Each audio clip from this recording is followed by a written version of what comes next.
PBS had a show on called The Nature of Sex. It was a series. And I was channel surfing one night and I happened to catch 4 or 5 hours of it. So as I was watching it, as I tuned in, they were talking about the mating habits of the banana slug. Really interesting. The deal with the banana slug is that they are all true hermaphrodites, meaning that every banana slug on this green earth has both a male and a female set of sex organs, complete. But to reproduce, it takes 2 of them. Because mating with yourself is just like not a good way to introduce diversity into the gene pool. Okay, that was a little intellectual, but you know what I'm talking about, right? So in order to reproduce, 2 of them sort of crawl all over each other and fertilize each other's eggs, and then they chew off each other's penises. And you're watching this and you're going,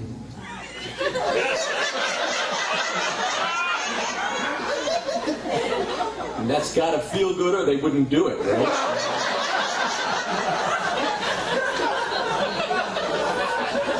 But that wasn't the moment of insight. That comes later. The next vignette was about the Mormon beetle. The Mormon beetles reproduce heterosexually, and the deal is this. The male takes the initiative, and he goes around picking up every female that he meets. He's looking for the heftiest one he can find, and when he finds one who is really big enough, he gives her a food offering that is attached by a little string to a sperm packet, and the female Mormon beetle takes this whole assemblage down to her nest and enjoys it in complete privacy. So probably some people think that the Mormon beetle is onto something here. It's a way to go. Now, that is when I had my epiphany. I said, a Mormon beetle could see a banana slug coming up the walk. And no matter how cute that banana slug is, the Mormon beetle would decide not to get involved because the Mormon beetle knows that their expectations are just too different. And yet I know people who are no better match than a Mormon beetle.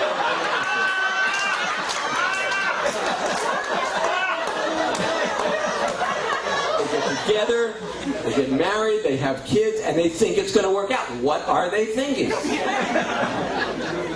Here's where the epiphany really happened. I myself was in a relationship like that for 5 years. And that is what gave me the song. I said, this relationship was such a mismatch that it's worth a song. Were you the slug or the...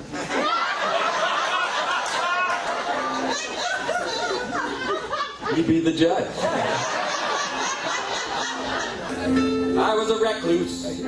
She was an extrovert. I was the jealous type. She was an awful flirt. She was an artist. I was a critic. She was Hasidic. I was anti-Semitic. You wouldn't think our future looked that bright. You wouldn't think it, and you'd be right.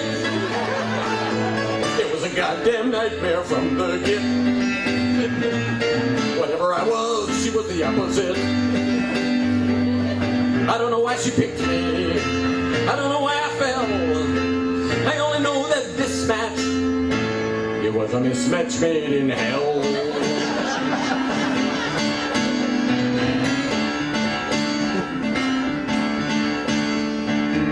I was a masochist, and she was too.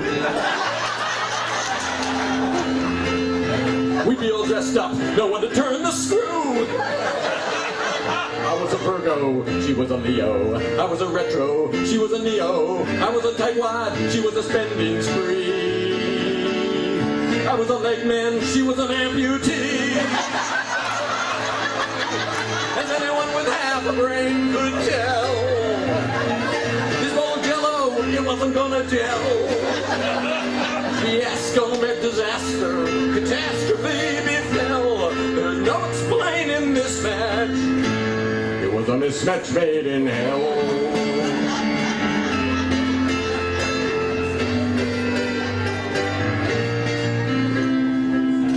body rippled, mine was a little plump.